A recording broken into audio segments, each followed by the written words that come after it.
नमस्कार, आपल्या एज्युकेशन प्लॅटफॉर्मवर तुमच्या सर्वांचं स्वागत आहे. वनसेवा मुख्य परीक्षा लेखी याच्यात ऑप्शनल कुठला घेऊ याच्याबद्दल ऑलरेडी एक व्हिडिओ टाकलेला आहे. तो जर बघितला नसेल तर तो पहिल्यांदा बघा. त्याच्यामध्ये 14 ऑप्शनल, त्याच्यात कुठला घ्यायचा आहे काय नाही याच्यात मार्गदर्शन केलंय. पण भरपूर विद्यार्थी कन्फ्यूज होते, त्याच्यामुळे त्यांच्यासाठी हा पार्ट 2 आहे. त्याच्यामुळे हा व्हिडिओ पूर्ण बघायचा आहे. त्याच्यानंतर पूर्ण व्हिडिओ बघितल्यानंतर शेवटी मी तुम्हाला सांगतो, तरी जर कळालं नाही तर काय करायचंय. पण इकडे बघा, एक गोष्ट लक्षात ठेवा, भरपूर जणांचं कन्फ्युजन आहे की कुठला ऑप्शनल घेऊ. भरपूर जणांचं कन्फ्युजन दूर झालं मी पहिला व्हिडिओ बघितल्यानंतर. पण तरी देखील तुम्ही परत एकदा हा व्हिडिओ बघा पूर्ण आणि त्याच्यानंतर आपण ठरवूया. कन्फ्युजन आहे डिग्रीनुसार 14 ऑप्शनल आहेत. 14 ऑप्शनलपैकी आपल्याला फक्त 2 निवडायचे मुख्य परीक्षेला आणि 2च पेपर आहेत, तेवढे पास झालो. त्याच्यातले मार्क आणि इंटरव्ह्यूचे हे आहे ते पहिल्याच व्हिडिओत सांगितलंय. भरपूर जणांना अजून कन्फ्युजन होतं तरी देखील विचारत होते. ठीक आहे, अजून काय हरकत नाही. पूर्व परीक्षा पास झाले, मुख्य परीक्षेला फक्त 2च ऑप्शनल आहेत. 2च ऑप्शनल मधले मार्क आणि इंटरव्ह्यूचे मार्क ते मिळून मेरिट लिस्ट लागणार, पोस्ट मिळणार. बस तेवढंच आहे. भरपूर जणांना अजूनही विश्वास बसत नाही की सर खरंच 2 ऑप्शनल आहेत का, खरंच 2 ऑप्शनल आहेत. आता अजून कन्फ्युजन आहे. इंजिनिअरिंगचे स्टुडंट असतील, सिव्हिल, कम्प्युटर वगैरे, किंवा ॲग्रिकल्चर इंजिनिअरिंगचे किंवा ॲग्रिकल्चरचे किंवा प्लेन BSc, प्लेन MSc असेल, MSc बॉटनी वगैरे जे काही असेल, त्यांना अजून कन्फ्युजन आहे की काय करायला पाहिजे. पूर्ण सांगणार आहे, व्हिडिओ शेवटपर्यंत बघा. एक मी मागच्या व्हिडिओमध्ये बोललो होतो की जे ॲग्रिकल्चरचे विद्यार्थी असतील त्यांनीच फक्त ॲग्रिकल्चर घ्या, बाकीच्यांनी ॲग्रिकल्चर घेऊ नका, नॉन ॲग्रीनी. तर त्याच्यात एक गोष्ट माझ्या निदर्शनात आली की बाकीचे विद्यार्थी म्हणजे ॲग्रिकल्चरचे विद्यार्थी ॲग्री घ्याच, पण दुसरे विद्यार्थी जे ॲग्रीचे नाहीत ते बॉटनी घेत आहेत. तर जे बॉटनी घेत आहेत विद्यार्थी त्यांनी ॲग्रिकल्चर घ्या. म्हणजे काय, कशामुळं, त्याचं काय कारण आहे. इकडे बघा परत एकदा, ॲग्रिकल्चरचे जे विद्यार्थी आहेत त्यांनी ॲग्रिकल्चर ऑप्शनल घ्या. दुसरा ऑप्शनल कुठला घ्यायचा आहे तर त्यांनी स्पष्टपणे बॉटनी घ्यायचं ॲग्रीवाल्यांनी. एक कळलं. ॲग्रिकल्चरच्या विद्यापीठात शिकणारे, ॲग्रिकल्चर इंजिनिअरिंग सोडून त्याच्याबद्दल बोलतो नंतर लगेच. ॲग्रिकल्चरचे विद्यार्थी किंवा ॲग्रिकल्चरच्या विद्यापीठात शिकणारे त्यांनी ॲग्रिकल्चर ऑप्शनल घ्या. एक. दुसरा ऑप्शनल घ्या तुम्ही बॉटनी. क्लिअर, तुमचा विषय संपला, आता खतम बात. आता दुसरे आहेत की प्लेन BSc आहे, केमिस्ट्री, बायोलॉजी, झुलॉजी विषय, MSc बॉटनी आहे किंवा कुठे मायक्रोबायोलॉजी, जे काही MSc झाली असेल, त्यांनी ते काय करतात की ते बॉटनी घेत आहेत ऑप्शनल. मग तिकडे दुसरं काय करतात, मी म्हटलं म्हणून, किंवा त्यांचा एक निर्णय की आम्हाला ॲग्रिकल्चर जमेल का. तर तुमचं उत्तर देऊन टाकतो 2 मिनिटात की मी त्या मागच्या व्हिडिओमध्ये म्हटलं की ज्यांचं नॉन ॲग्री आहे त्यांनी ॲग्री घेऊ नका. पण तसं नाहीये, ती बॉटनी घेता येत ना तुम्ही. मग तुम्ही बॉटनी घेतायत तर तुम्ही ॲग्रिकल्चर घ्या. कशामुळं, तर त्याचं एक कारण आहे की बॉटनी मधला जे 4 ते 5 पॉईंट आहेत, 5 पॉईंट आहेत, तिथे 4 रिपीट आहेत किंवा 5ला 5 रिपीट आहेत ॲज इट इज. म्हणजे जर तुम्ही ॲग्रिकल्चर ऑप्शनल घेतला तर बॉटनी मधले 4 ते 5 पॉईंट ॲग्रिकल्चरला ऑलरेडी आहेत. ॲग्रिकल्चर मधले जे काही 6-7 पॉईंट आहेत तेवढेच करायचे. किंवा जे ॲग्रिकल्चर घेणार आहेत, जे की भलेही त्यांचं हे नाहीये, ॲग्रिकल्चर नाहीये, त्यांनी बॉटनी घ्या. दुसरं झुलॉजी वगैरे घेऊ नका. कशामुळं, कारण की याच्यातले 4 ते 5 पॉईंट इकडे रिपीट आहेत. म्हणजे एक विषय करा 100%, दुसरा विषय जवळपास 40 ते 50% ऑलरेडी कव्हर व्हायलाय. तुम्ही म्हटले तरी कव्हर नाही करायचा की नाही करणार मी कव्हर, ऑलरेडी कव्हर व्हायलाय. कशामुळं, सिलेबस हे बघितल्यानंतर. आता कसं काय सर तुम्ही असं बोलू शकता, इकडे बघा, हे दोन्ही सिलेबस मी प्रिंट करून पण स्वतः आणलेत मी. हे बॉटनीचा सिलेबस आहे आणि हा ॲग्रिकल्चरचा सिलेबस आहे. पॉईंट नंबर इकॉलॉजी तिकडे पण आहे, इकडे पण आहे. सेल बायोलॉजी तिकडे पण आहे, इकडे पण आहे. जेनेटिक्स तिकडे पण आहे, इकडे पण आहे. प्लांट ब्रीडिंग इकडे पण आहे, इकडे पण आहे. त्याच्यानंतर क्रॉप फिजिओलॉजी तिकडे पण आहे, इकडे पण आहे. हा, हे झाला ॲग्रीचा सिलेबस, हे झाला बॉटचा सिलेबस. दोन्ही डिकोडिंग केलंय.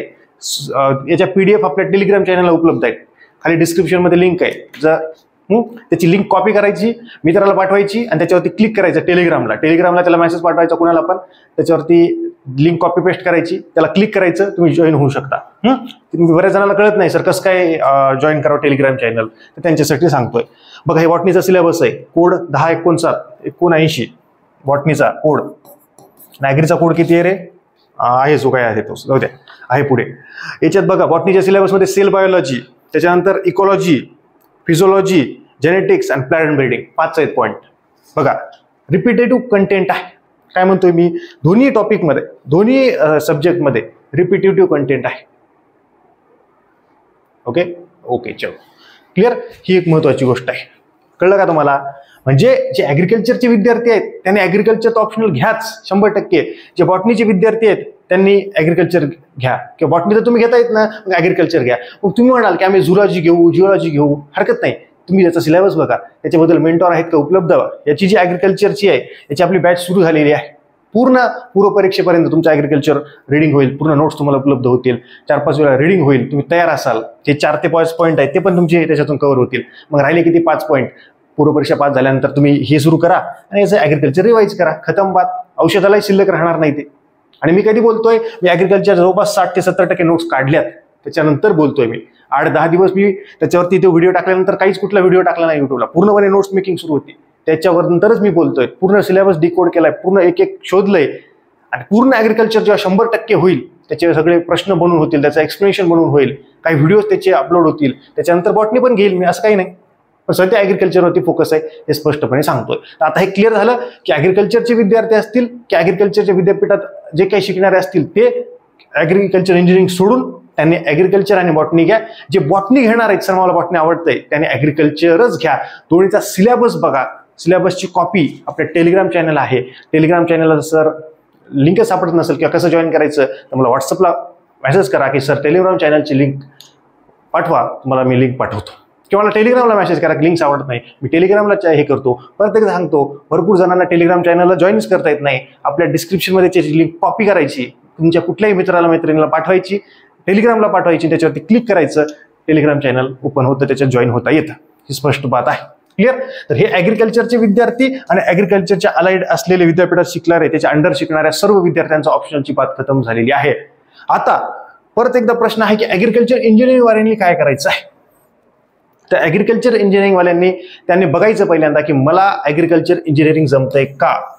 पहिले सिलेबस बघा, खरंच मला जमू शकते का. फक्त असं नाहीये कुठं की ॲग्रिकल्चर इंजिनिअरिंग झाली की घ्या ॲग्रिकल्चर इंजिनिअरिंग. बऱ्याच जण सहज असे काय लिहून पास होऊ शकतील, त्यांना म्हणू शकतील की सर मी असंच पास झालो पण मला गॅरंटी नाही सर लिहू शकतो. मग त्यांनी तिथं थिंकिंग करायची आहे. ॲग्रिकल्चर इंजिनिअरिंग घेत आहेत, त्याचं मटेरियल कुठं अवेलेबल आहे का बघायचं आहे, त्याचा कुठं मेंटॉर आहे का. नाही तर घेतला मी ऑप्शनल कुठला पण, समजा फिजिक्स घेतला, फिजिक्सच्या नोट्सही अवेलेबल नाहीत, कोणी मार्केटमध्ये नाही, मग त्याला टेन्शन आलं, आता तर पूर्वपरीक्षेत फॉर्म भरलाय रे बापा बापा, आता अवघड झालंय, आता कोणाला शोधू, अवघड आहे ना मग. किंवा एखाद्या केमिस्ट्री घेतला, केमिस्ट्रीचं सर कोणीच घेऊन झाले, नोट्स पण नाहीत, कोणी मेंटॉर पण सापडून झाले, मटेरियल पण नाही आणि काहीच नाही. मी तो निवडलाय सर, मग थांबा, पटकन गडबड करू नका फॉर्म भरायची. हे जो व्हिडिओ आहे जास्तीत जास्त तुमच्या मित्रांना मैत्रिणींना पाठवा पटपट पटपट, नाही तर ते भरतील काहीतरी, हा चल काही नाही रे कुठले भर, नंतर बघू, नंतर बदलता येत नाही, पूर्वपरीक्षेच्या आधीच बदलायचं. हे कळतंय का मला, तुम्हाला समजतंय का मी सांगितलेलं, त्याच्याकडे लक्ष द्या. क्लिअर. तर हे जे ॲग्रिकल्चर इंजिनिअरिंगवाले आहेत त्यांनी बघा पहिल्यांदा सिलेबस, खरंच मी लिहू शकतो का.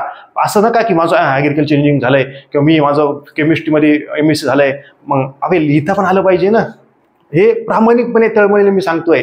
आता तुम्ही म्हणाल की चल काही नसते रे, काही सांगतात सर, नंतर जर पास झाले पूर्वपरीक्षा लिहायच्या वेळेस मग अवघड होईल. सरनं तर सांगितलं होतं, मी तर बघितलंच नाही, मी तर जोशमध्ये गेलो, चल रे माझं झालंय डिग्री अमुक अमुक, माझा हेच घेणार. सिलेबस बघायला पाहिजे होता राव, तेव्हा मी जर ऐकलं असतं. आता मी मेन्सला आहे, आता माती होईल सगळी मग जर ऐकलं नाही तर. ती प्रामाणिकपणे एकदम तळमळीनं तुमच्या मित्र म्हणून मी तुम्हाला सांगतोय. ओके, ती गोष्ट आहे. आणि त्याच्यानंतर ॲग्रिकल्चर इंजिनिअरिंग सर आम्हाला जमत असेल तर घ्यायला पाहिजे का, घ्या, पण त्याचा शोध घ्या, रेफरन्स मटेरियल सगळं बघा, त्याचं मेंटॉर बघा, कुठे क्लासेस आहेत का ते बघून घ्या, एकदा बघून तर घ्या. नाही सर मला जमत नाही किंवा मला ते उपलब्ध नाही, मग काय करू, सगळ्यात सोपं ॲग्रिकल्चर घ्या आणि बॉटनी घ्या. कशामुळे सर, तर बाकीचे बघा ना तुम्ही, मग बाकीचे सिलेबस बघा, मग तुम्हाला जमू शकते का. ॲग्रिकल्चर आणि ॲग्रिकल्चर इंजिनिअरिंग जमत नाही, कॉम्बिनेशन 6 कॉम्बिनेशनच तुम्ही मागचा व्हिडिओ बघितलाच असेल, 6 कॉम्बिनेशन जमत नाहीत. मग जर तुम्ही बघितलं सिलेबसमध्ये, जर ASDS बघा लिहू शकतो का, ASDS डिग्रीतच अवघड जातो तो, ॲग्रीच्या विद्यार्थ्यांना अवघड जातो ASDS. किंवा बाकी फॉरेस्ट बघा, एवढा मोठा सिलेबस आहे, जमेल का. किंवा बघा अजून दुसरं जिओलॉजी जमेल का, काय जमेल का बघा, स्टॅट जमेल का, मॅथ जमेल का, फिजिक्स जमेल का, नाहीच. ऑप्शन कमी आहेत आपल्याकडे, ऑप्शनल 14 आहेत, आपल्याकडे ऑप्शन किती आहेत, कमी आहेत. त्याच्यामुळे सरळ सरळ तुम्हाला ॲग्रिकल्चर इंजिनिअरिंगला जे काही तुमचा सिलेबस असेल डिग्रीचा, ॲग्रिकल्चर ऑलरेडी आपण 6 महिन्यात तुमच्या पूर्वपरीक्षेच्या आधी कव्हर करतोय, मी त्याच्यावरती काम केलंय म्हणून मी तेव्हा बोलतोय. माझी बॅच घ्या म्हणून बोलत नाही, हे मी स्पष्टपणे सांगतो. काही जण म्हणतील बॅच आहे म्हणून सांगतात, घे बा कुठल्या फिजिक्स घेतो, काय प्रॉब्लेम नाही, आपला काय करायचं. पण तुम्हाला मदत व्हावी म्हणून दुसरा व्हिडिओ टाकतोय, मला माहित नाही कोणी टाकला असेल न टाकला असेल, अजून गरज पडली तर तिसरा व्हिडिओ टाकेल, काही प्रॉब्लेम नाही. पण त्याच्याबद्दल हे करणं गरजेचं आहे. त्याच्यामुळं हे जे ॲग्रिकल्चर ऑप्शनलची बॅच आपण केलेली आहे, मला व्हॉट्सअपला मेसेज करा ज्यांना लावायची असेल त्यांनी, की त्याचं मटेरियल आपण रेडी केलेलं आहे. कशामुळं टेन्शन येऊ नये, तुम्हाला शोधायची गरज पडू नये, तुम्ही घेतलं पाहिजे. पहिला इकॉलॉजी सुरू, प्रिंट, रीड कामाला लागले पाहिजे, शोधण्यात तुमचा वेळ नाही केला पाहिजे, त्याच्यामुळे ते केलेलं आहे. आणि कन्फ्यूज आहेत अजून विद्यार्थी की कुठलं ऑप्शनल घेऊ. क्लिअर. तर हे क्लिअर झालंय की आमचं ॲग्रिकल्चर इंजिनिअरिंग जरी झालं असेल तरी एकदा ऍग्रिकल्चर इंजिनिअरिंगचा सिलेबस बघा, जमतंय का बघा, प्रॅक्टिकली विचार करा. नाही, ऍग्रिकल्चर आणि बॉटनी घेऊ शकता. क्लिअर? हे दोघांचं क्लिअर झालंय. नंतर बीएससी, प्लेन बीएससी असेल, तुमचे कुठलेही विषय असू, जे काही विषय असतात ते मला तेवढं डिटेल नाही माहिती, केमिस्ट्री, बायोलॉजी, झुलॉजी किंवा मॅथ असेल त्यांचं बायोलॉजी जागी तसं असेल कदाचित, तर त्यांनी देखील बघायचं आधी सिलेबस. की मी आता भरपूर जण बॉटनी घेतात, मी ऑलरेडी बोललो याच्याबद्दल, की तुम्ही बॉटनी घेतायत ना तर सोबत ऍग्रिकल्चरच घ्या. तुम्ही झुलॉजी, जिओलॉजी असं जाऊ नका. ऐका माझं, तुम्ही सिलेबस बघा, दोन्ही सिलेबस बघा, बॉटनी सिलेबस बघा आणि ऍग्रिकल्चरचं बघा. 4 ते 5 पॉईंट कॉमन आहेत, मी तुम्हाला वाचून दाखवले आताच, कॉमन पार्ट आहे. मग तुमचा तो वेळ वाचेल ना. जर तुम्ही समजा बॉटनी घेतला, बरं चला, हा तुम्ही बॉटनी घेतला, तुम्ही बॉटनी केला, समजा तुम्ही झुलॉजी घेतली. आता झुलॉजीमध्ये काही जण म्हणतात की सर कॉमन सिलेबस आहे, एकदा बघा तर खरी मध्ये जाऊन डीपमध्ये. वरवर बघू नका, मी स्वतः ऍग्री आणि बॉटनी डिकोड केलाय, मी त्याचं बघितलंय, कॉमन पार्ट आहे तो 4 ते 5. झुलॉजीमध्ये नावं आहेत, मध्ये बघा ना कंटेंट थोडंसं नाहीये. जर तुम्ही समजा बॉटनी घेतलाय, तुम्ही 100% बॉटनी घेणारच. हे प्लेन बीएससी, एमएससी वाले 100% बॉटनी घेणार. दुसरं ऑप्शनल घेतील जिओलॉजी किंवा हे नाही, तुम्ही ऍग्रिकल्चरकडे येऊ शकता. मागच्या वेळेत मी बोललो होतो की नॉन ऍग्रीवाल्यांनी ऍग्री घ्या, बोललो होतो, नाही असं नाही. पण मी याचं थिंकिंग नाही केलं की हे जे बॉटनी घेणार आहेत त्यांच्यासाठी जिओलॉजी, झुलॉजी हे नवीनच आहे, की त्यांना जमतच नाहीये, ती तितकंच अवघड जाणार आहे त्यांना. पण इथे कॉमन पार्ट आहे म्हणून म्हणतो, इथं माझ्या बॅचचा काही संबंध नाहीये. काही जण म्हणू शकतील की हा बॅच तुझा आहे तिकडे ओढत, आपलं तसं काही नाही, जे आहे ते आहे. त्याच्यामुळे कॉमन पार्ट आहे म्हणून, जर कॉमन पार्ट नसला मी म्हटलं असतं घेऊ नका. कारण की तुम्हाला जिओलॉजी, झुलॉजी किंवा अजून कुठला तयार करायला तेवढीच कष्ट लागणार आहे किंवा त्याच्यापेक्षा जास्त लागणार आहे. इथं ऑलरेडी 50% काम होऊन चाललंय ना, 50%च नवीन करायचंय आणि वेळ आहे ना आपल्याकडे, ती महत्वाची गोष्ट आहे. 6 महिने वेळ आहे, पूर्व परीक्षेपर्यंतच आपण ऍग्रिकल्चरचा सोपडा साफ करून टाकतोय. आणि जे तुम्हाला वाटतंय ना, कॉम्पिटिशन खूप लिमिटेड असणार आहे. मुख्य परीक्षेला समजा 2000 विद्यार्थी आहेत समजा, तर त्याच्यातले 50%च कॉम्पिटिशन असणार आहे. 1000 विद्यार्थी मेन्सला असतील, पण पूर्व निघाली म्हणून, तेवढे मार्क पडले म्हणून ते मुख्य परीक्षेची तयारी करणार नाही. ते पेपर देतील, काहीतरी लिहून येतील, पण ते तयारी करणार नाहीत. ते ऑप्शन निवडतील आता काहीतरी, ते त्यांचं मूळ राज्यसेवा असेल. भरपूर असे पोस्ट होल्डर आहेत, त्यांची पोस्ट निघेल, ते तहसीलदार कुठेतरी असतील, ते तिकडे जातील. कशाला? राज्यसेवेला, राज्यसेवा मुख्य परीक्षेला जातील. ते इकडे येणार नाहीत. ते परीक्षा देतील, पूर्व परीक्षा पास होतील. तुमचं कॉम्पिटिशन हे पूर्व परीक्षा पास होणं पहिली प्रायोरिटी आहे. पण फक्त पूर्व परीक्षा पास झाली, हा आता बोला सर मुख्य परीक्षेचं काय, मग तेव्हा वेळ नाही. हे ऑप्शनल आहे. हे काय उगा काहीतरी 4 प्रश्न नाही आहेत लिहायचे आहेत म्हणून, हे ऑप्शनल आहे. या ऑप्शनलची तयारी आपल्याला करायची आहे. त्याच्यामुळे मी फक्त एकच ऍग्रिकल्चर सुरू केलाय. हे ऍग्रिकल्चर दररोज 1 तास करायचं आहे. शनिवार रविवार 3-3 तास लिहायचंय. असं 6 महिने करायचंय आणि पूर्ण वेळ पूर्व परीक्षेचा अभ्यास करायचा आहे. या बॅचमध्ये मी तेच सांगतोय की इथं 4-4 तास घेणार नाही मी तुमचे, की 4 तास चला लेक्चर ऍग्रिकल्चरचे, नाही, फक्त 1 तास. आणि शनिवार रविवार फक्त 3-3 तास. फक्त ऍग्रिकल्चरचीच बॅच आहे, त्याच्यात बॉटनी नाहीये. बॉटनीची वेगळी, नंतर बघू बॉटनीचं. त्याचे 4-5 पॉईंट आहेत, ते सगळे मिळून जातील तुम्हाला. फक्त ऍग्रिकल्चर 100% करा, तुमचे 4 ते 5 पॉईंट बॉटनीचे कव्हर होतील, काही विषय नाही. हा, बॉटनी स्पेशली बॅच ते वेळ लागेल बा. बघा, जे द्यायचंय ते परफेक्ट देत असतो मी. उगी दोन्ही करा, मग हे अर्ध ती अर्ध खरकट ठेवायचं आपलं काम नाही. ते जे द्यायलो ते परफेक्ट देणार. बाकीच्याला उशीर लागला हरकत नाही, पण हे ऍग्रिकल्चर कम्प्लीट करून घेणार म्हणजे घेणार. 1 जून पर्यंत पूर्ण मटेरियल ऍग्रिकल्चरचं ऍपमध्ये अवेलेबल असेल. 70 ते 80% प्रिंट करता येईल. तुमच्याकडून लिहून घेणार. शनिवार रविवार तुम्ही लिहिलेत का ते मला व्हॉट्सअपला फोटो तुमच्याकडून घेणार, की बघा तुम्ही लिहिलेलं पाठवा मला 2-4 फोटो, की खरंच लिहिले का. दररोज 1 तास काय लिहिले, कसे लिहिले, आठवड्याला फीडबॅक तुमचा घेणार. त्याचा व्हिडिओ पण टाकला बॅच फीचर्सचा. जर घ्यायची असेल तर घ्या, जबरदस्ती नाही, पण ऑप्शनल नीट निवडा. आता याच्यातून पण हा व्हिडिओ पूर्ण बघा, शेवटी सांगतो मी त्याच्याबद्दल अजून उपाय काय.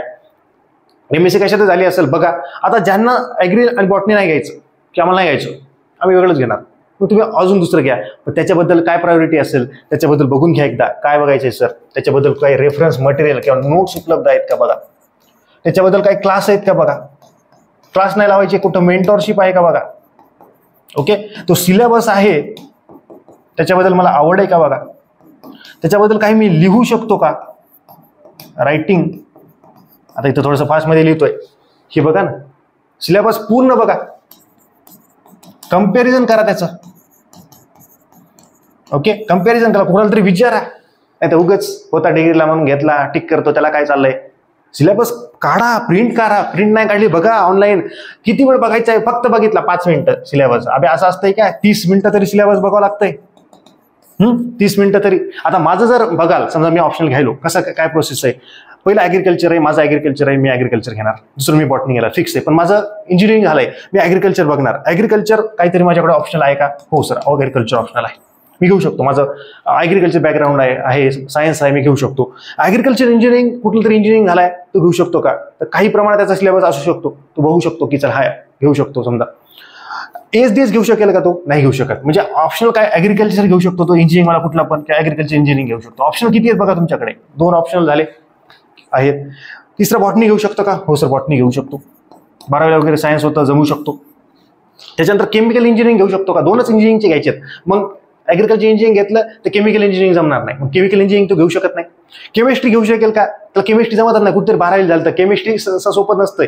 जे तज्ञ लोक आहेत तेच घेऊ शकतात. प्रॅक्टिकली बोलतो, 90% जनता केमिस्ट्री, फिजिक्स असलं मॅथ बीत घेऊ शकत नाही. त्याच्यात मास्टर असलं पाहिजे, बाप असलं पाहिजे, बाप माणसं घेऊ शकतात ते.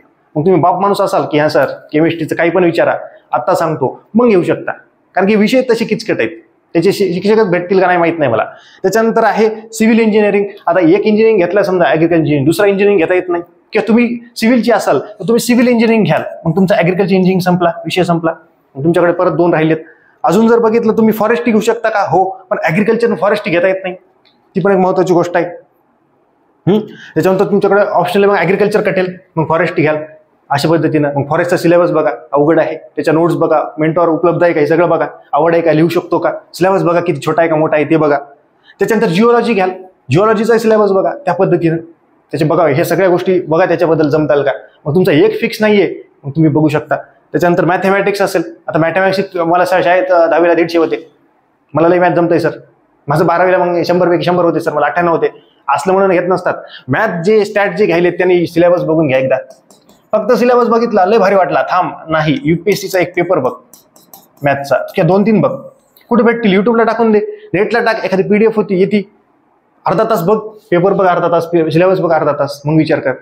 नाही तर मला 10वीला मार्क गणितले आवडते सर, मग सिलेबस बघितला, आता टिक केलं, नंतर मेन्सला आलं, पूर्व परीक्षा हुकून चुकून झाला पास, विचार कसं तरी मेन्सला आलो, बाप्पा इथं तर लईच अवघड आहे मॅथ. मग एका डोक्याला हात लावला, नंतर लावण्यापेक्षा आताच बघ ना बाप्पा, आताच थोडासा वेळ दे ना, कुठल्याही विषयाला असं बघून घ्या ना, बाकी गरज नाही. मॅथ आणि स्टॅटला बघून घ्यायचे तुम्हाला प्रश्न UPSCचे. केमिस्ट्रीवाल्याला लई मजा वाटते, केमिस्ट्रीवाल्याला बघा. ॲग्रीवाल्याला वगैरे बघण्याची गरज नाही, ते ॲग्री झालेला आहे, ते लिहू शकतो, लिहिलेलं आहे त्यानं.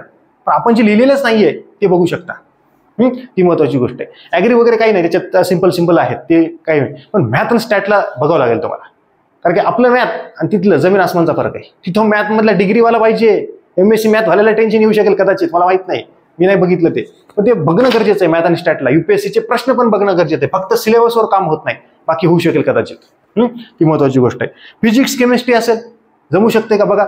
फिजिक्स केमिस्ट्री तज्ञ बाप लोक घेऊ शकतात ते, बाकी शक्यता खूप कमी आहे. असं काय कोणाला मला कमी समजायचं नाहीये. पण मार्कच नाही पडणार उद्या तर, उगाच एखाद्यानं त्याला 12वीत हुकून चुकून 60% पडलेत आणि घ्यायला फिजिक्स आणि केमिस्ट्री, लागल ना वाट, सगळीच वाट लागल, अवघड होऊन जाईल कॅरेक्टर. त्याच्यामुळे एक मित्र म्हणून मी सांगतोय, शिक्षक वगैरे बाजूला ठेवा, एक मित्र म्हणून तुमचा एक अनुभव म्हणून मी तुम्हाला सांगतोय की ऑप्शनल घेत असताना काय गोष्टी करायच्या आहेत. क्लिअर. त्याच्यानंतर झुलॉजी बघा, झुलॉजी सिलेबस बघा आधी, मी लिहू शकतो का. ॲग्रीचा विद्यार्थी त्याला झुलॉजी कशाला घ्यावं बोंबलायला, समजा उदाहरणासाठी, ती किडे बिडे कुठे जमणार आहे, ते झुलॉजी मध्ये ॲनिमल वगैरे अवघड जाईल, कॉमन पार्ट पण नाहीये. त्याच्यामुळे माझं वैयक्तिक मत आहे की ॲग्री आणि बॉटनी 2 बेस्ट. मग बाकी तुम्ही ॲग्री आणि दुसरं कुठलं घ्यायचं सर, बॉटनी जमत नाही तर त्याच्यावरती बघणं गरजेचं आहे. अर्धा तास 1 तास बघा सिलेबस, एक पॉईंट बघा की कुठला पॉईंट जमू शकतो, नाही जमत, मग असे कुठले पॉईंट आहेत मला जमू शकत नाही, मग आज वेळ नाही का, आजच पूर्व परीक्षेला 6 महिने बाकी आहेत, मग मुख्य परीक्षेला अजून वेळ आहे, तोपर्यंत मी कव्हर करू शकत नाही का, काही युट्यूबवरची व्हिडिओ बघून मी माझ्या कन्सेप्ट क्लिअर करू शकत नाही का. ह्या खूप महत्वाच्या गोष्टी आहेत, ह्या मी करू शकतो. तर हे मी तुम्हाला या व्हिडिओमध्ये सांगितलंय. त्याच्यानंतर इंजिनिअरिंग बॅकग्राऊंडवाले, त्यांनी पण 12वीला सायन्स वगैरे असतं त्यांचं, त्याच्यामुळे ते इंजिनिअरिंग करतील, नासकच जातील. आर्टवाले वगैरे ते तर इलिजिबलच नाही त्याच्यात, त्याचा काही विषय नाही. त्याच्यामुळे तुम्ही चॉईस करा की बघा आधी कशा पद्धतीने सिलेबस आहे, नेमकं काय सांगतायत, कशा पद्धतीने आहे. याच्यात पण तेच ऑप्शनल आहे तुमच्याकडे. तुमचा एक डिग्रीचा विषय काय, आता हे बघा इंजिनिअरिंग झाली म्हणून त्याचं से स्ट्रॉंगच असतं असं नाही, हे पण मान्य करा स्वतः, कोणाला सांगायची गरज नाही. किंवा मला तुम्ही कॉल पण करू शकता, कॉलवर बोलू शकता, काय हरकत नाही. पण आधी समजून घ्या की नेमकं इंजिनिअरिंग झालंय, माझं समजा सिव्हिल आहे समजा उदाहरणासाठी, किंवा माझं सर सिव्हिल आहे, मग मी सिव्हिल घेऊ का, मग कसं झालंय तिथं सिव्हिल प्रश्न विचारला, नाही सर मी असं तसंच केलंय, झालो पास 60%, तेवढं काही मी लिहू शकत नाही. मग मान्य करा ना ते स्वतःला की सर जरी सिव्हिल झालं असलं की इंजिनिअरिंग अमुक याच्यात झाली, मी लिहू शकत नाही सर, ते 100% नाही करू शकत. मग मी कुठलं घेऊ सर, माझं 12वीला काय होतं, सायन्स होतं, मग बॉटनी घेता येईल, झुलॉजी वगैरे ते घेता येईल, किंवा मग सर जाऊ द्या तुमची बॅच आहे ना ॲग्रिकल्चरची, ती घ्या आणि बॉटनी सायमल्टेनियसली करून टाकतो. बॉटनीची अजून नाहीये, हे मी स्पष्ट सांगतो सध्या. पण ॲग्रीचे आहे, नंतर वेळ मिळाला झालं नोट्स मेकिंग तर नंतर येईल त्या पद्धतीने. पण हे जे मेन विषय सांगितले, जसं बॉटनी असेल, ॲग्रिकल्चर असेल, झुलॉजी असेल किंवा फॉरेस्ट्री असेल, अजून एखादा विषय, ह्याच विषयाचे मार्केटमध्ये क्लास असतील. जास्त क्लास तर खूप कमी आहे, कारण कॉम्पिटिशन कमी आहे, विद्यार्थीच कमी आहे, क्राऊड संख्याच कमी आहे, इथं कमी आहे याच्यात. हे खरं सांगतो मी तुम्हाला, कोणी सांगेल ना सांगेल मला माहित नाही. हा, याच्यात विद्यार्थी जरी कमी असले तर याच्या बॅचेसमध्ये लई आहे. पण कुठल्या टीचिंगच्या बॅचमध्ये घ्या 20,000 30,000, सोपी गोष्टच नाही. 15,000 खूप एका ऑप्शनलची. आपली नॉमिनल फीस ठेवलेली आहे आपण, नॉमिनल नोट्स मेंटरशिप बस. ते पण कशामुळे विद्यार्थ्याची डिमांड होती की बाबा सर पाहिजे बॅच, आम्हाला नोट्स पाहिजेत, तर मग नॉमिनल त्याच्यात उपलब्ध करून दिले. पण मेन मुद्दा असा आहे, कॉम्पिटिशन कमी आहे. याचा अर्थ पूर्व परीक्षेला कॉम्पिटिशन जबरदस्त आहे. पूर्व परीक्षा ज्याची पास झाली त्याला कॉम्पिटिशन खूप कमी आहे मेन्सला. मी ऑलरेडी बोललो ना की 2,000 असतील तर 50%च कॉम्पिटिशन असेल, 1,000च्या कमीच कॉम्पिटिशन असेल. जे मूळ जे फाईट करतील, काहीतरी ऑप्शनल निवडलाय त्यांनी असे, मूळ 100% सर असे झुंजणारे पोरं किती असतील की नाही, तलवार काढली त्यांनी ऑप्शनल असा खनाखन तयारी करतायत, दररोज लिहितायत, खन खन खन ढाल आणि तलवार एकमेकाला भिडतीये, अशी 500-600 कॉम्पिटिशन असेल. बाकी मग 1000 मधले निवडतील, टंगळ मंगळ कधीतरी लिहितील. 500 ते 600 कॉम्पिटिशन असं तगडं असेल. पण जर 15,000 10-12,000 कॉम्पिटिशन इकडे कंबाईनला वगैरे, इथं पूर्व परीक्षा तुमची निघाल्यानंतर मेन्सला कॉम्पिटिशन, त्या 500-600 पैकी 150 द्यायला काय लागतंय रे? कॉम्पिटिशन तर महिन्यात आहे बघा, महिन्यात तर घ्यावं लागेल. असं आहे काय कुठेतरी ऑप्शन निवडला, 4 ओळी वाचल्या लिहिले ना, इतकं सोपं आहे काय? क्लास 1 क्लास 2 ची पोस्ट द्यायली ते राजपत्रित टीव्ही खरमुरे आहेत काय चोळले की खायला, असलं काही नाही इथं. महिन्यात तर घ्यावीच लागेल. पण ते कॉम्पिटिशन तितकं आहे का, तितकं खरंच आहे का, ती रियालिटी आहे का, ती महत्वाची गोष्ट आहे. काही जण म्हणतील सोपं नाही रे, लेखी लय अवघड असतंय. ते फूड सेफ्टी ऑफिसर झाले ना विद्यार्थी, की अजून बोंबलणारे असले बोंबलतच राहिले इकडे, लेखी लय अवघड असते. हे 93ला कट ऑफ लागला, ते प्री पास झाले, मेन्सला गेले, लिहिले, त्यांचा निकाल पण लागला. मागे 8 महिने निकाल लागला नव्हता. ते ओरडू लागले जे निगेटिव्ह लोक आहेत की बघ रे निकाल लागण झाला, लेखीचा अवघड आहे. त्यांची इंटरव्ह्यू आले त्या लोकांचे जे लागले त्यांचे आता युट्यूबला, ते मस्त मजा करतात. हे विचारायला बसले, अजून टीकाच करायला की राज्यसेवा नाही रे, ऑब्जेक्टिव्ह झाली पाहिजे, अमुक झाली पाहिजे, तुमची मागणी मान्य आहे. पण मग तुम्ही इकडे टीका करायला, हे संधी घ्या ना तुम्ही, पोस्ट घ्या ना आधी, ती महत्वाची गोष्ट आहे.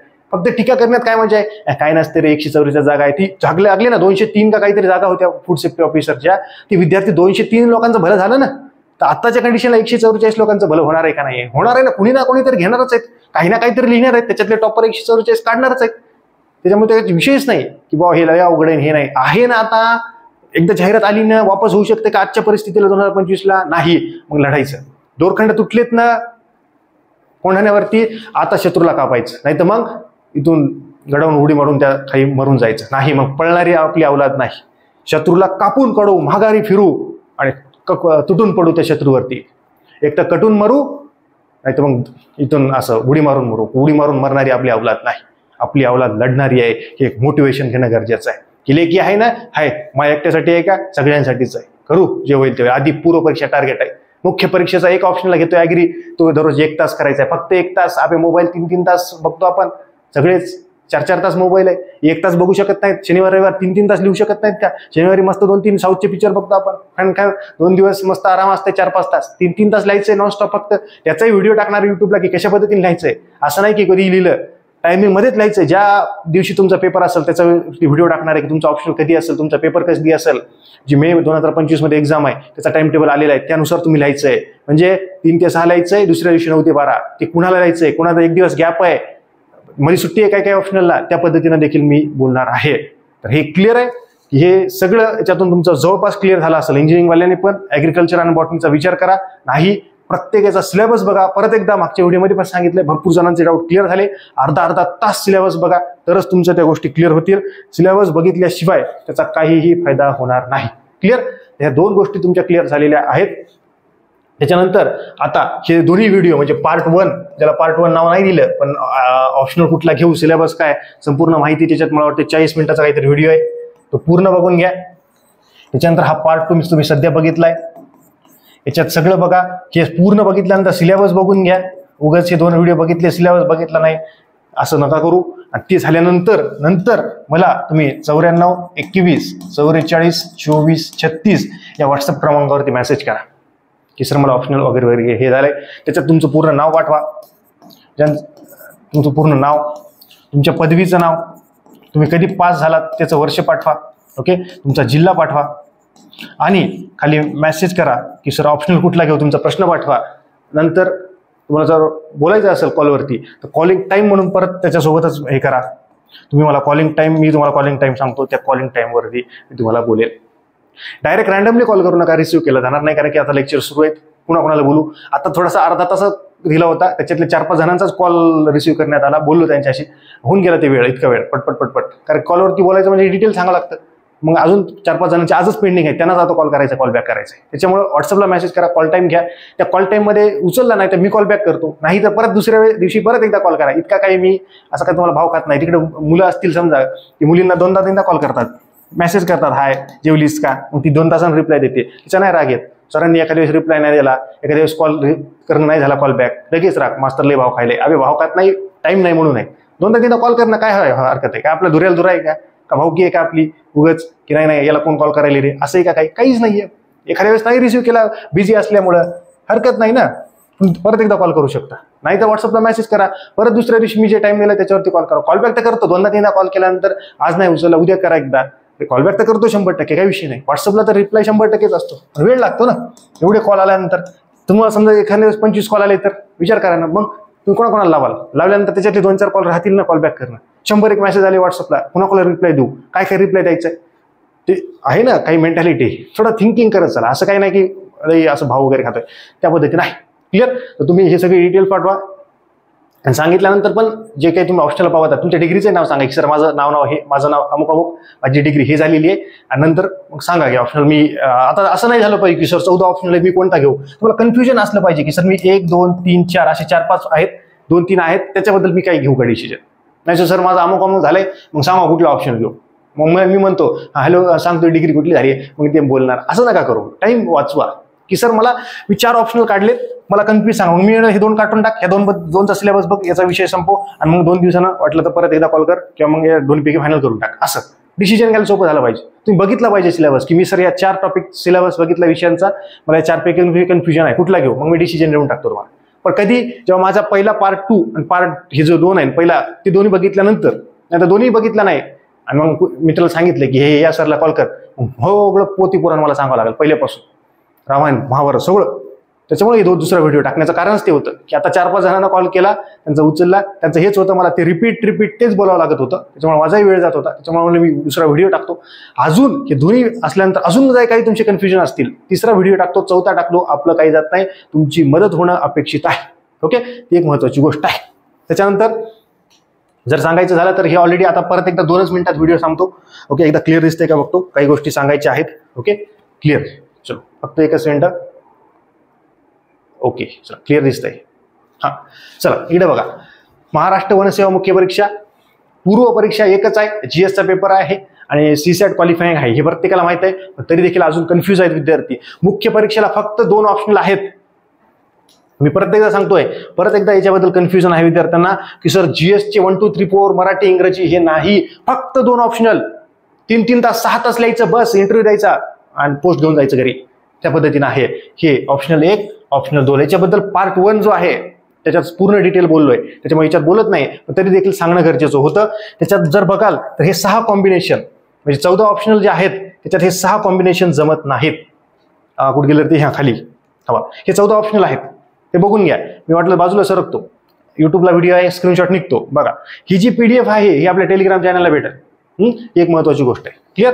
त्याच्यानंतर बघा हे ऑप्शनल 4, हे 6 जमत नाहीत. ऍग्रिकल्चर वाला असेल त्याला ऍग्रिकल्चर इंजिनिअरिंग जमत नाही, इथं दुसरा घ्यावा लागेल तुम्हाला, बॉटनी वगैरे कुठलाही घेता येईल.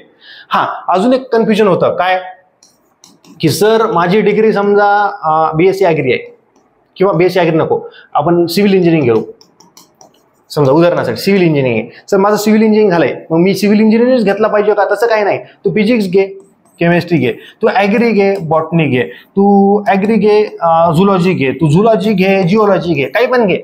हे कन्फ्युजन होतं. एकाचा मला कॉल आला होता की बरं झालं तो विचारला, म्हणजे असे डाऊट पण असतात. बरं झालं विचारतात, ते हरकत नाही, पण बाकीच्या आता सगळ्या महाराष्ट्राला कळलं की हा जबरदस्त, काही विषयच नाहीये, खतरनाक बात की कुठलंही जमतंय.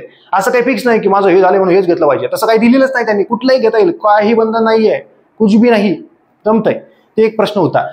हे ऍग्रिकल्चर वाल्याला EHDS सोबत घेता येणार नाही. ऍग्रिकल्चर वाल्याला फॉरेस्ट्री घेता येत नाही. बरेच जणांना वाटू लागलं सर ऍग्री फॉरेस्ट्री घेतो, लय भारी भारी, तू वाटणी घे, जमतच नाही कॉम्बिनेशन मध्ये. केमिस्ट्रीवाल्याला केमिकल इंजिनिअरिंग घेता येत नाही, दोन्ही सारखेच व्हायलेत ना, भाऊच व्हायलेत ना, जास्त मार्क घेईल तो, त्याच्यामुळे ते कॉम्पिटिशन तसं आहे. ओके. मॅथवाल्याला स्टॅटिस्टिक्स घेता येणार नाही, दोन्ही मॅथ सोबत दुसरा विषय घेता येईल. त्याच्यानंतर दोन्ही इंजिनिअरिंग घेता येत नाहीत. म्हणजे कसं, इथं याने सिव्हिल इंजिनिअरिंग घेतलं, इथं मला केमिकल इंजिनिअरिंग घेऊ, तसं नाही जमणार तुला. इथं ॲग्रिकल्चर इंजिनिअरिंग घेतलं, सिव्हिल इंजिनिअरिंग दुसरा घेतला, जमणार नाही. ओके. पार्ट 1 बघून घ्या, जर बघितला नसेल तर पार्ट 2 बघा. नंतर जर लईच असेल तर मला व्हॉट्सअपला मेसेज करा, मी तुम्हाला कॉलिंगचा टाइम देतो, कॉल करा किंवा डायरेक्ट कॉल करा. मग उचलला तर उचलला, जमलं असेल रिकामा टाइम उचलेल, नाही उचलला तर कॉल बॅक करेल आज किंवा उद्या करेल, काही प्रॉब्लेम नाही. पण व्हॉट्सअपला मेसेज करा. जर कॉल रिसिव्हच नाही केला तर व्हॉट्सअपला मेसेज करा. नाही तर मग उगाच नाराज होताल की सरला सांगितलं, मग उगाच सर कशाला सांगितलं सर कॉल करायला, उचलला नाही माझा कॉल. हो आपण मग व्हॉट्सअपला मेसेज कर, उचलला नाही तर. थोडं समजून घेत चला, भावना समजून घेत चला, काय उद्देश काय आहे तो महत्वाचा. काही जण असतात एक दोघं की ते थोडंसं नाराज होतात, त्यांचा हक्कही आहे, सरांकडून अपेक्षा आहे, सर उचलतात, सांगतायत कॉल.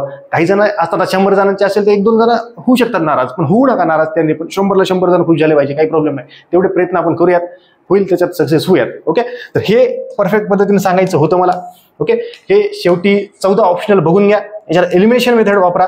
कशी एलिमिनेशन मेथड वापरायची हे सांगतो आणि व्हिडिओ थांबवतो. बघा, एखादा असेल समजा की सर केमिकल इंजिनिअरिंग, आता एक नॉर्मल विद्यार्थी येतात, याचं BSc प्लेन झालंय आणि इंजिनिअरिंग झाली किंवा नॉर्मल डिग्री झाली समजा, नॉर्मल, तो बघेल ॲग्रिकल्चर, ओके जमेल. ॲग्रिकल्चर इंजिनिअरिंग आपला काही संबंध नाही, EHDS आपल्याला काही कळत नाही. बॉटनी होतं 12वीला काहीतरी होतं. केमिकल इंजिनिअरिंग नाही, केमिस्ट्री आपलं 36चा आकडा आहे, काटलं त्यानं. केमिस्ट्री नको, सिव्हिल घर बांधायचं काय, मीच घेतलं नाही, नंतर इंजिनिअरिंग मला नाही कळत, लिहू शकत नाही, काटलं त्यानं. याच्यापैकी किती राहिले रे, ॲग्री आणि बॉटनी राहिले, 2च पर्याय त्याच्याकडे राहिले. Elimination method clear. त्याच्यानंतर फॉरेस्ट्री, मग ॲग्री फॉरेस्ट्री जमत नाही, बरं ठीक आहे आपण याला स्टार्ट करू. जिओलॉजी बघितलं मी, ओके नाही, फॉरेस्ट्रीला बघितलं, फॉरेस्ट्री काय लईच त्याच्यात प्लांटचे नावं हे लईच दिसायले, तो काय करेल, जाऊ दे नको. जिओलॉजी बघितलं सिलेबस, पण ती जिओलॉजीचं कसं अर्थ काय, मला भूगोलाचं नीट कळत नाही, ते पण काढलो. मॅथचा ना आपला कसं तरी पास झालो मी, काही संबंध आहे, काही संबंध नाही, याला आपल्याला स्टार्ट करू वाटलं तर. मेकॅनिकल इंजिनिअरिंग, कुठे इंजिनिअरिंग जमणार आहे, सिव्हिलचं मेकॅनिकल काही जमत नाही आपल्याला, त्यानं तो पण काढला. फिजिक्सचा काय संबंध आहे, 12वीलाच होतं, कसं तरी 50च मार्क पडलेत मला, कसं तरी पास झालो मी. फिजिक्सचे तेव्हा पाठपकर केलं, काहीच कळत नव्हतं, इलिमिनेशन मेथड काढलं. मॅथच जमत नाही, स्टॅटचा विषयच येत नसतो, स्टॅट तिथंच आहे. मग याला काहीच जमत नाही, फॉरेस्ट्री जिओलॉजी अवघड जात आहे, हे जिओलॉजी जमेल का, म्हणजे उदाहरण सांगतो मी तुम्हाला. एलिमिनेशन मेथड तो काढलं. मग ऑप्शनल काय आहेत, ऑप्शनल आहेत ॲग्रिकल्चर, बॉटनी, फॉरेस्ट्री किंवा झुलॉजी किंवा असं, हे 4च ऑप्शनल आहेत. आपण काय करू की झुलॉजी वगैरे थोडंसं याला घेऊ समजा, म्हणजे काही जणांसाठी, म्हणजे आज अगदीच निगेटिव्ह होणार नाही काही जण. ओके. बघा 2च मिनिटं फक्त, इकडे बघा, हे झुलॉजी, हे बॉटनी, जिओलॉजी. ओके. 3 इथं 3 आहेत, 5च विषय आहेत आपल्याला घेण्यासारखे. मग याच्यात जे बाप माणसं आहेत की सर आपण केमिस्ट्रीचा बाप आहे, आपण फिजिक्सचा बाप आहे, आपण मॅथचा बाप आहे, स्टॅटचा बाप आहे, बाप माणूस आहे आपण, एकदम विषयाचा बाप, त्याला जमेल ते. खरे बाप नाही सर, मला 2 पोरं आहेत मी बाप आहे असं नाही, बाप माणूस, त्या विषयाचा बाप माणूस, त्याला जमेल तो. ओके. त्या पद्धतीनं. चला मेकॅनिकल इंजिनिअरिंग, सर आपण टॉप आहे कॉलेजमध्ये, काही पण आपण खतरनाक लिहिलं, एकदम भारी लिहितो, जमेल, मग काही प्रॉब्लेम नाही, त्याला काही आपला विरोध नाही. पण लिहिलंय सर असंच, झाली डिग्री आहे सर, मी अभ्यास करून काढली, पण काढली अशीच काढली, एवढा काही 100% नाही, मग नाही, जाऊ नका तिकडे. इतकं स्पष्ट बोलणारा मी व्यक्तिमत्व आहे. क्लिअर. हे कळलंय. हे झुलॉजी घेऊ शकता, जिओलॉजी, फॉरेस्ट्री, ॲग्री आणि बॉटनी. किती पर्याय आहेत, 5. आता 5 याचे सिलेबस बघा. नॉर्मल व्यक्ती 5 पैकी याचे जे आहेत का, याचे मार्केटमध्ये आहेत उपलब्ध काही प्रमाणात, जास्त नाही आहेत पण आहेत. पण बाकीचे आहेत का नाही मला माहित नाही, याचे पण काहीचे माहित नाहीत मला, पण आहेत 100% असू शकतात. UPSCला वगैरे आहेत तर महाराष्ट्रात असू शकतात असं मला म्हणायचं. क्लिअर. ती महत्वाची गोष्ट आहे. याच्यापैकी तुम्ही बघितलं बा, फॉरेस्ट्रीचं नाही जमत सर, हे नाही जमत, मग झुलॉजी जमू शकतंय, मग बॉटनी झुलॉजी मध्ये कन्फ्युजन आहे, ॲग्रिकल्चर घेतोय, मग या 3 मध्ये कन्फ्युजन आहे, ठीक आहे, मग हुमो कॉल, मला काही प्रॉब्लेम नाही, पण सिलेबस बघून घ्या एकदा.